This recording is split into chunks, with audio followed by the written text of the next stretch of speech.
And I find in my limited experience of this, the sales reps actually hate doing this. They hate helping for deployment.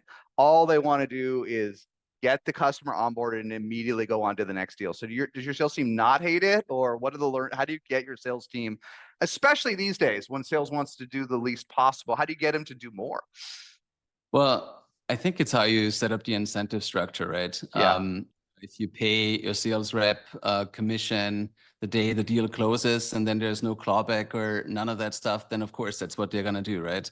But we've worked really hard to have a incentive structure that makes it attractive for sales reps to be invested in the success, right? Where we pay well on expansion over time as well. And expansion is a good one too, right? Like we have 3-4 products now that someone can buy. Yeah. Payroll is the latest one. We don't actually want you to buy payroll on day one. Like we will actively discourage you.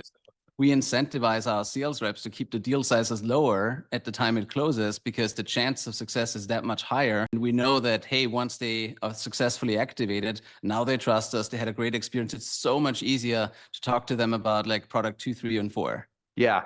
Well, I guess the rep can look forward to doubling their commission if it goes well over the course of the year and that you buy the other 3 products, right? That's exactly, yeah. Yeah.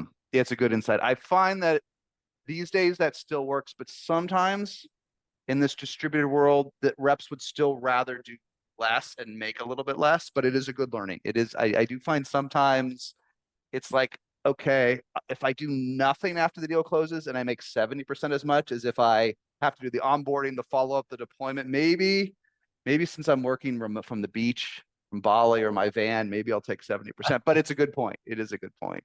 Yeah. So related to that, the other one of the biggest issues with SMB in general, and it's actually one reason why vertical SMB is a little bit more attractive. This is a good example, is NRR, right? HubSpot famously, Brian and Dharmesh came to SaaStr Annual a couple of years ago, and there's a great deep dive on it on YouTube. But HubSpot's NRR was like less than 80% up until 25 or 30 million in ARR, right? So you're at 110 NRR. Which from SMBs, right? Which is a gift. Correct. So what's the learning? Is it being multi-product? Besides having great software, but a lot of us, how do you get to 110% NRR? What's the learning? Yeah. Well, it's interesting, right? Because when you think about NRR with most enterprise software, a lot of it comes from seat expansion, where you just get more folks to use your tool. Yeah. We don't have that, right? Like there's none of that going on.